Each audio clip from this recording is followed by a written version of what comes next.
I'm already a millionaire in my mind. I don't see it yet, but I believe it now.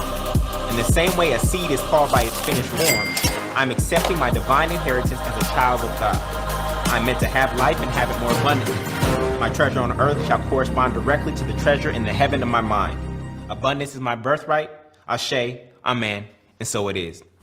My name is Julian Gordon, and I'm author of Rich and Righteous: Spiritual Secrets to Mastering Money, Manifestation, and Your Mind. After becoming a multimillionaire through real estate investing, I was moved by God at the beginning of the pandemic to share my money mindset that allowed me to quit my job in January of 2009 at the bottom of the last recession and achieve full financial freedom. I own my mental real estate before I own any physical real estate. This book is like some of your favorites: Rich Dad, Poor Dad, As a Man Thinketh, Think and Grow Rich, and the Bible all in one. But the divine downloads and thoughts that are in here are 100% original and came for a 6-month period at the beginning of the pandemic. This book is normally $100 on Amazon if you went there right now, but I want to give you access to it for free by inviting you to our next reading group. Yes, the reading group is 100% free. Every weekday for 100 days straight, I'll be reading and discussing the 10 money commandments in the book that make money come to you in your life easily, more frequently, and abundantly. And it will take about 30 to 45 minutes as we read 3 to 5 pages per day until we finish the book and reprogram your mind around money. Why 100 days? Well, if you are 30 years old, you've lived for 10,950 days. And we have to deprogram and reprogram the negative, scarcity-based money mindset society has taught you. And I believe I can do that in just 1% of the time in about 100 days. I'm done with shelf help. You know, when you buy a book to change your life, but you never read it, it just sits on your bookshelf and collects a whole bunch of dust. We off that. When is the last time you had an author actually read their book to you out loud because they cared about you getting the information in your soul? I'm not just here to get this book in your hands. More importantly, I want to get it in your head and your heart, because that's where the real transformation occurs, in the conscious and the subconscious mind. As scripture says, be ye transformed by the renewing of your mind. This is not the type of book that you just read once. To renew the subconscious mind requires repetition over and over and over. So if you joined us last time, I encourage you to join us again. I myself have read this book over 10 times already. So click the link to join our next reading group, and when you sign up, I'm gonna give you the first 2 chapters of the book for absolutely free on what is money and abundance is your birthright, so that you can start your journey to a more abundant life today.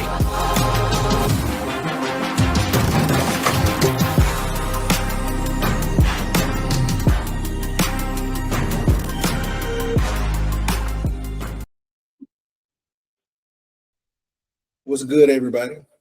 And we're back. Welcome to another day of the reading of the Rich and Righteous. I'm your boy Fabian. We're here for day 17. Day 17 for the reading of the Rich and Righteous. If you're new, please make sure you go back and check out the previous readings. We are doing a 100-day challenge for the reading of the Rich and Righteous. This is all about reprogramming our minds to attract more money. We are on money commandment number 4. Once again, this is a 100-day challenge. I'm reading this thing for 100 days. We're going through these money commandments. There are 10 of them. We're on number 4 right now. How the rich and righteous speak about money. We started yesterday with money commandment number 4. And oh, wow, did we start off to a great start. Some of my takeaways from yesterday. What you reap, you must eat. So make sure you reap good seeds. So if you're going to speak about something, make sure it's positive, because you're going to in turn eat those words later. Those words are going to come back to you. Positive or negative, you want it to come back to you positive. So what you reap, you must eat. What you speak, you will eat. You've heard that term. You're going to eat those words, because those words are going to come back to you. So make sure you speak in a positive light, because those words come back to you and you will eat them eventually. Our belief system shape our perspective and experience, which then dictates our actions. The way you speak, you don't realize it, but you act on the way you speak. The way you speak dictates your actions. So that was another takeaway that I gathered from day 16 about speaking. We're going to continue our money commandment number 4, and we're going to jump into the next section. Word is God. Make sure at the end of the reading, you let us know what your takeaways are. But without further ado, let's go ahead and get day 17 started. Word is God. Word is God. In the beginning was the Word, and the Word was with God, and the Word was God. Okay? That is John 1:1. And in John 14, it says, the Word became flesh and made his dwelling among us. Okay? So there are people who take that literally and they actually want to, and they associate that with Jesus, right? Okay, we're going to explore that today, right? Page 162. There was a saying in hip hop, in the hip hop community, that word is bond. It was a cooler, shorter way of saying my word is my bond. It meant that you could trust me, or I will always do what I say, or I'm a man of my word. A bond is like glue, and it can hold things together. And that's exactly what words do when you string them together in a sentence. And your word is a bond between your thought and thing, whether it is an agreement, action, or actual thing. Your word, your word is a bond, okay, between thought and thing, whether it is an agreement, whether it is an action, or an actual thing. Okay. A contract that is written in words and signed as a contract that is written in words and signed is a legally binding agreement. Your word is one of your greatest currencies. It is easier to mine than cryptocurrency. I'm going to repeat that. Your word is one of your greatest currencies. It is easier to mine than cryptocurrency. The dollar bill says, in God we trust. And John 1:1 says, the word was God. So if God and word are synonyms, then in word we trust. If you don't have a dime in your pocket, you still have your word. If you don't have a dime in your pocket, you still have your word. Second paragraph on page 162. Proverbs 10:14 says, the wise lay up knowledge, but the mouth of a fool brings ruin near. Yesterday I told you some of you need to be quiet, because if you understood the power of your word, you would see how you are actually sending out negative word and it's coming back to you as manifestation in your own life. I said some of you need to just shut up, and that alone would change your life. Because if we have reviewed all the words that you spew out every single day, and from the place that they come from, you would realize that your own word is returning to you, right, in negative manifestations in your life. Okay, so one thing is just to be silent. Okay, and the next thing is now to take power and control of our word and only use our word to bless and build. Right, when someone speaks a lot, they run the risk of devaluing themselves with their words. The more words you say, the harder it is to keep your word. Some of you out there, how many of you out there are talkers? How many of you out there are talkers? You just the life of the party and just always talking. I want you to hear this really clearly. The more words you say, the harder it is to keep your word. I don't talk that much, y'all. I'm reading to you now, but I don't talk that much. When I'm not on camera with y'all, guess what? I don't talk that much. I'm actually real quiet, because the more words you say, the harder it is to keep your word. In the same light, when a lot of money is printed, it causes inflation, which decreases the value of the dollar. So if your words are valuable, just like money can be perceived as valuable, the more money that gets printed, the less valuable it becomes. So for some of you, the more words that you say, thinking that you are doing something, the actual less value your word has in the world. The more you talk, the less value some of your words have. Okay? When dealing with fiat or fake currency, we are trusting each other's word, since paper money is a debt-based agreement, or IOU. In a collective economy, money is more of an I owe us. Okay?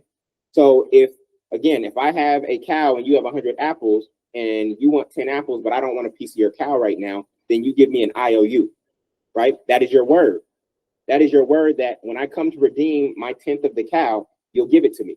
Now, when we're in a collective economy, right? When we're in a collective economy, what happens is it's more of an I owe us, because now I don't just have to bring that IOU to you for a 10th of your cow. I could go use it to go get some grain. I can go use it to get some water. So it's really an I owe us. Okay. But when too many people don't honor their word, the financial system breaks down. So when we experience as a collective, actually, it doesn't have to be your experience. We know that the collective consciousness is speaking of recession. When the collective consciousness experiences recession, that's because people have broken their word. People have stopped making their payments on time. They've broken their word. An employer has stopped making the commitment to the employee. They've broken their word. And so when enough people's word breaks down, then guess what? The financial economy breaks down. When enough people's word breaks down, then the financial economy breaks down. Does that make sense? Are you with me? That's all that's happening. It's our word breaking down. This is no longer backed by gold. This is fiat currency now. So all it's backed by is our word to each other. That's it. And so if I'm now become a liar because I'm not honoring my word, I'm losing integrity, then guess what? The entire system starts to break down because more and more people are out of integrity with their word. So now on the top of page 163, second paragraph, be mindful of your sin tax. You know I love wordplay, right? Sin hyphen tax. That's not how the English word is spelled, but remember, the English language is powerful. This is language, this is words. And the true meanings are actually hidden in the way they've made up these words. So be mindful of your sin tax, or else your own word will tax you. Be mindful of your syntax, of your language, or else your own word will actually tax you because it is in sin, meaning that it has missed the mark. You aren't aligned with the word of God. The word of God is always progressive. The word of God is always creative. Your word is negative. Your word is destructive. We are taught to spell words, and spells are usually associated with what? With witchcraft. We are taught to not curse, but then we are also taught to write in cursive. Are you seeing this?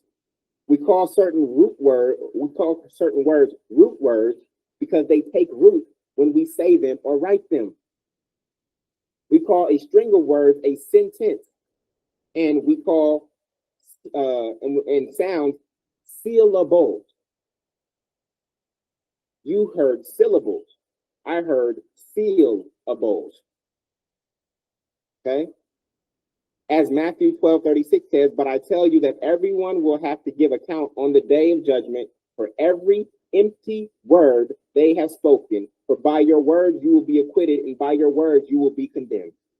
Your words are literally a signed and sealed life sentence. Your words are literally a signed and sealed life sentence. Did you catch all of that? We are taught to spell words, and spells are normally associated with witchcraft, but you are actually creating a spell. You're putting a spell on your life when you speak something into existence. We are taught not to curse, but then we are taught to write in cursive. You're writing a curse. With certain words, root words, we call certain words root words because they take root when we say them or write them. They take root in our subconscious mind. We call a string of words a sentence, as in a death sentence or a life sentence. You can either get a death sentence or a life sentence. And the sound, we call them syllables or sealables, meaning that your word has been sealed. It has been sealed. Okay? So your words are literally a signed and sealed life sentence. Okay? Second paragraph, page 163. Words are also seen as symbols. And in music, symbols, like words, create vibration. You know the symbols that they play at church, right? Words are symbols. And you even see with all of these emojis, you can see them in chat right now. With emojis, what are we doing? We're going straight back to what? Hieroglyphics. You realize that emojis are nothing but hieroglyphics? We are going back to hieroglyphics. We're actually moving away from the English language and going back to images, to characters, like the Chinese language. Okay? So words are seen as symbols, and in music, symbols, like words, create vibrations. A comma is a coma or unconscious pause between words, and a period is a completed time frame, as in the Renaissance period. You seeing how all this connects now? A comma is a coma, When somebody's in a coma, they're knocked out, right? A comma is a coma or unconscious pause between words, and a period is a complete time frame, as in the Renaissance period. When we take notes, listen, when we take notes, we are tuning to the vibrational thought frequency of whoever is teaching, just like hearing a music note. When you out here taking notes, you are tapping into my frequency. Or you listening to a lecture, you watch a YouTube and you taking notes. It's not just a note in terms of words on paper. A note in music is a frequency. So when you're taking notes, you're actually attuning yourself in your mind to the frequency of the person who's speaking to you. It's not just notes on paper. You're actually tapping into the frequency, the note, the vibration, the frequency of the person who's speaking. And so if you want to elevate your frequency, you have to continue to listen to people who are at higher levels of frequency than you. There is also a thin line between words and images. In some languages, words are also known as characters because they act on our behalf. The words act on our behalf like characters. This is also why they say a picture speaks 1,000 words. In hieroglyphs, images represent words. And we've gone back to image-based words with emoji. Words come in writing, speech, or sound vibration, and images. And this is how we communicate with God internally through our imagination and the world externally. Okay? When I speak of speech, I'm not just talking about the words you say aloud. We engage in just as much self-talk daily as we do out loud.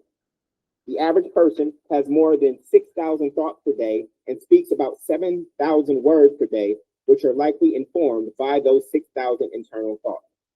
So you are not defiled by what you put into your mouth. It is what comes out of you that defiles you. Okay? And so these words are coming from your thoughts. And we have 6,000 thoughts per day and speak about 7,000 words per day. This is why meditating and quieting the mind so that you can hear God's thoughts, which are the highest thoughts in you, is so important. This is why meditating and quieting the mind so that you can hear God's thoughts, which are the highest thoughts in you, is so important. Our speech reveals our beliefs. Our speech reveals our beliefs. Matthew 15:18-19 says, those things which proceed out of the mouth come forth from the heart, and they defile the man. For out of the heart proceedeth evil thoughts, murders, adultery, fornication, thefts, false witnesses, and blasphemies. Okay? So, you've all heard of premeditated murder, right? You heard of premeditated murder, right? That is somebody thinking before there's one thing to accidentally murder somebody, meaning that you were driving your car and you actually hit somebody and they died, right? Premeditated means that you thought about it in advance. You thought about it in advance. You thought about it, the thought was within. And so these words that come out of our mouth, they're actually premeditated. But we don't have to do, and you hear the word meditation in there, right? So we know of premeditated murder, but guess what? You can premeditate love. You can premeditate abundance. You can premeditate happiness. You can premeditate good just as much as we premeditate bad. Okay? So if you listen carefully to how someone speaks about themselves in life, you can uncover their worldviews, mental models, and cornerstone beliefs. When asked, how are you? The person who responds, I can't complain, versus the person who says, I have so much to be grateful for, are on two completely different wavelengths. How many of you say, I can't complain? How many of you say, I can't complain? How you doing? Oh, I can't complain. Why would you be looking for something to complain about? This just happens to be a day where you have zero complaints, but on most days you have a complaint, versus somebody says, oh man, I have so much to be grateful for. That person is actually looking for good, versus the other person who says, I can't complain. They're actually looking for bad. But today, when you bumped into them, they actually had nothing bad to point out to you. I just changed some of your language patterns for the rest of your life. Somebody going to ask you how you doing today. Never respond, I can't complain. Because again, subconsciously, that means that on most days I have something to complain about. But today, you happen to find me on a day where I have zero complaints. So I said, I can't complain. Instead, we say, I have so much to be grateful for. Man, this good is happening in my life. This good is happening in my life. This good is happening in my life. But part of the reason we say I can't complain is because we don't want all of the goodness that is happening in our life Especially when you know you're getting the question from somebody who isn't happy with their life, you don't want to shine your light. But guess what? Your light is exactly what that person needs. Your light is actually what's going to transfer them to see some light at the end of their tunnel. Man, I knew when you were down and out, but now you got all this stuff to be grateful for. I'm not feeling that good. My life is kind of dark right now, but I see that you didn't turn it around. I see that your glow up is real right now. You're actually giving me hope. Now, if you come with some darkness, then you're only adding to my darkness based on how you speak. Some of your days are dictated by the weather. Oh, it's a miserable day because it's raining, it's cloudy, etc. You're going to let your peace of mind be dictated by external events? No. It's raining means that my grass is getting watered for free. My grass is getting watered for free. I can jump in puddles today. Don't you hear those kids laughing as they jump in puddles? They didn't say, oh, it's miserable outside because it's raining. No. Say, oh, puddles to jump into. Two different perspectives. Oh, this rain gonna mess up my hair. Farmer's like, oh man, this rain is going to be good for my crop. It all depends on how you look at it. Okay, so you get to choose whether you're gonna say I can't complain or I have so much to be grateful for. You get to choose what set of lenses you want to look at the world with your eyes. Words may appear to be empty. Words may appear to be empty, but they have a massive impact on our reality. When someone says, listen, you see, I said massive as in mass, right? Mass means that it has weight. So when somebody says that hits heavy, that's heavy. When you tell them something and they say that's heavy, why? Because the word had mass to it. Or that hit me like a ton of bricks. Why? Because that word that you just shared with them had mass to it. So you think that words are empty, right? But they actually have mass. You can tell by the response of people when they say that's heavy or that hit me like a ton of bricks. It means that the word you just dropped on them and in them has mass, landed so hard that they felt it and became real in their experience. So stop thinking that your words are empty. Sticks and stones will hurt. Sticks and stones will break my bones, but words will never hurt me. That's a lie. That language pattern suggests that words have no mass to them. Now, I will affirm this in terms of that statement that we learned as children, is that the only word that truly matters is your self-talk. The only word that truly matters is your self-talk. I don't care if the whole world is down on you. The only word that truly matters is the word that you speak unto yourself. Thoughts become things, and your word is the easiest way to give thought form. Thoughts become things, and your word is the easiest way to give thought form. The creation process, which we will cover in Money Commandment number 8, goes from formless to thought form to word form to physical form. A, C, G, and T are the letters of the DNA code. In the same way that DNA strings letters together that lead to life, so do our words. Okay? Not only do these sequences have a unique appearance, but they also result in unique sounds, vibrations, and frequencies. This book has a frequency of abundance, righteousness, belief, joy, creativity, and prosperity. This is code, y'all. You realize that you are intaking code right now? This is a code. This sequence of because computers are lines of code that you're taking in. This sequence of words is reprogramming your mind specifically around money and abundance. This is code. Every website that you go to, there is code like this behind it. Are you understanding this? This book has a frequency of abundance, righteousness, belief, joy, creativity, and prosperity. The English language in particular is unique because many single words have many meanings, and those meanings can be decoded by how you speak the words or the context they are used. For instance, bread means one thing at a grocery store and another thing in an urban business transaction. How many of you want some bread? How many of you want some more bread in your life? So we're on page 165, paragraph 2. All right. When you speak anything into existence, the you and the I verse writes an in voice. The inner voice records what you want implying that it's a. So I need you to see this. When you speak anything into existence, not the universe, the you and I verse, that is you and your highest self having a conversation, writes you an invoice.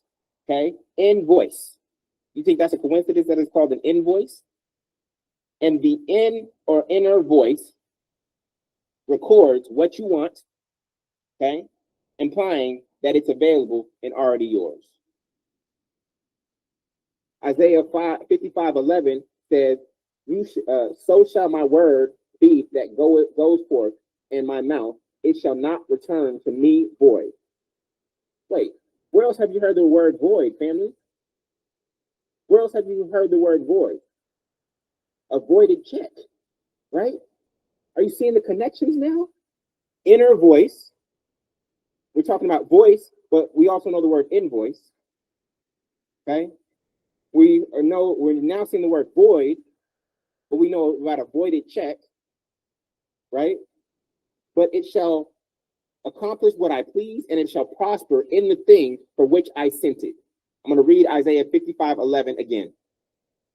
So shall my word be that goes forth from my mouth. It shall not return to me void, but it shall accomplish what I please, and it shall prosper in the thing for which I sent it. So if you keep your belief in check, we're talking about money, right? If you keep your belief in check, your words shall never return void. If you keep your belief in check,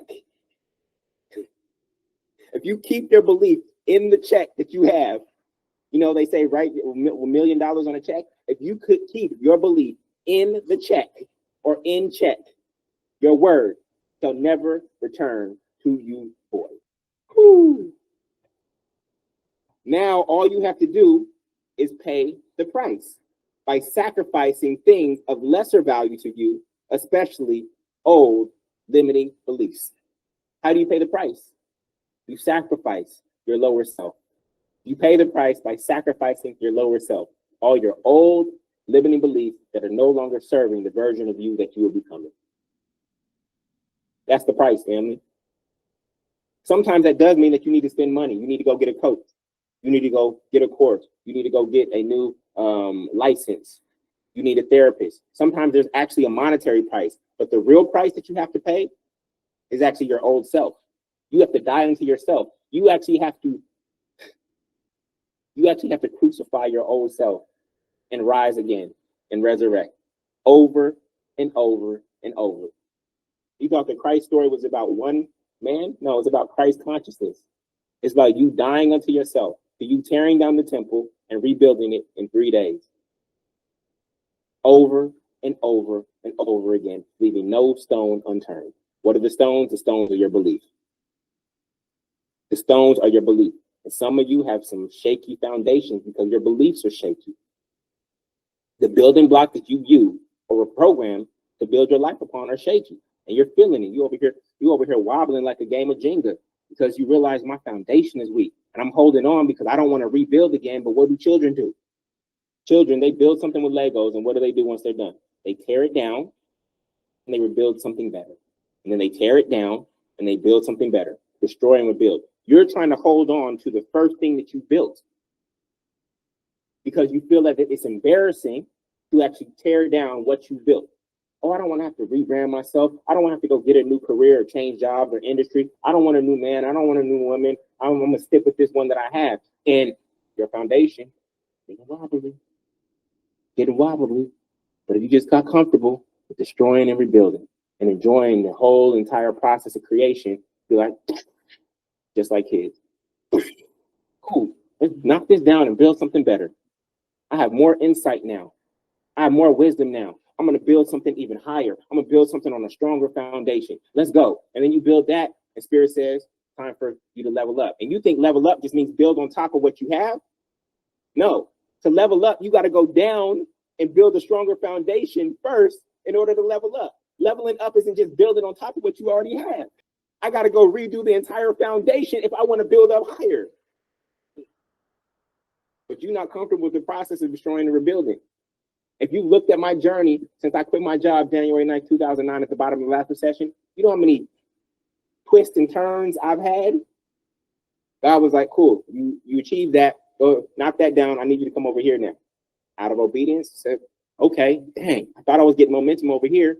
Whatever. Because my goal every single day is one thing: stay in alignment.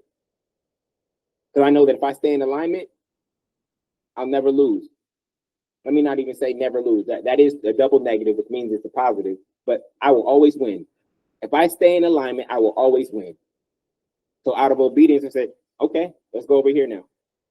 All right, I'm gaining momentum here. This is starting to feel good and I'm enjoying it. And I've mastered this level. Okay, knock it down. I need you to go over here now.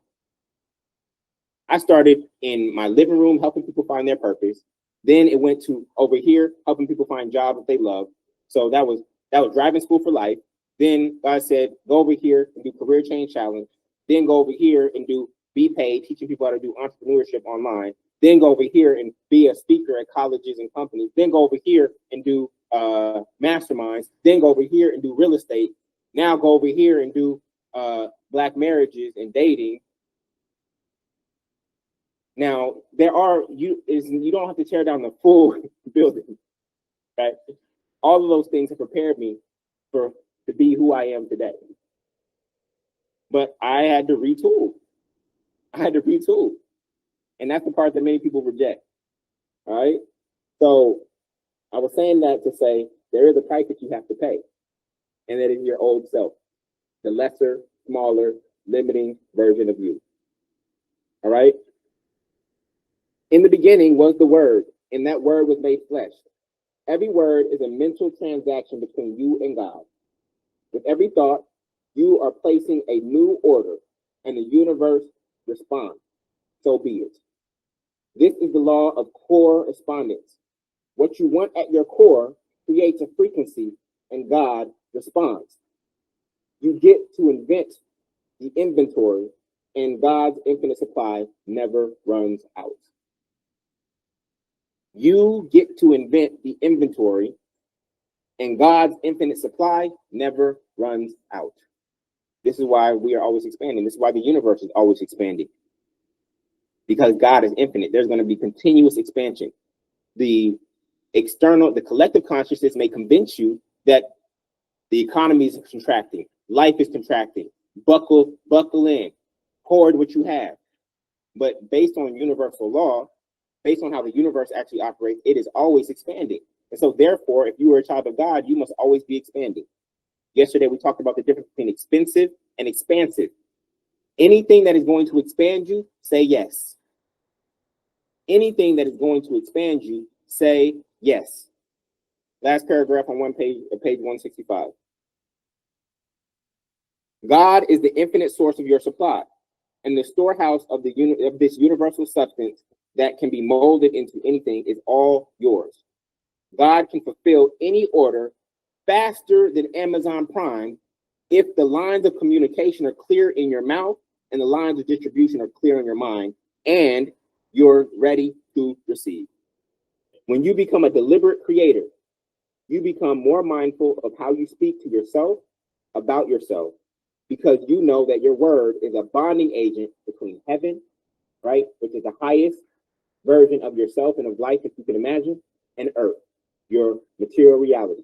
Heaven is our mental experience of life, and earth is our material experience of life.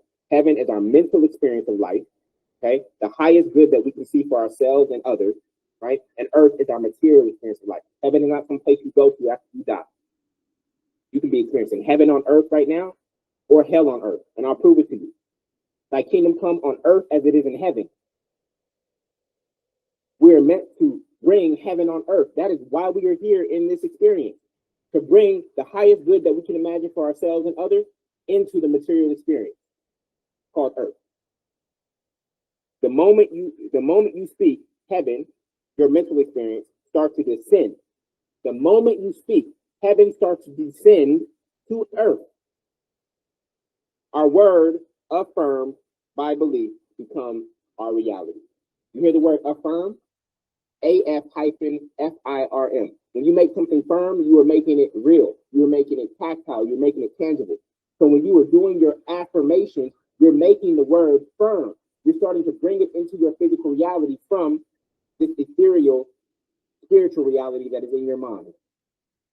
You are affirming it. You are making it firm. You're making it solid when you affirm it with true belief. Our word affirmed by belief becomes our reality.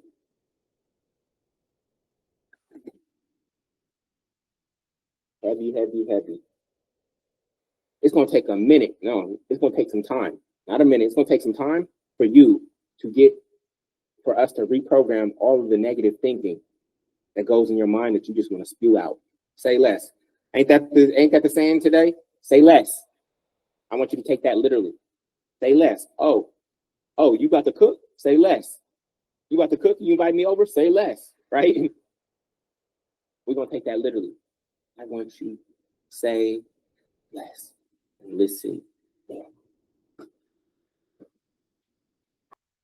All right, this concludes day 17.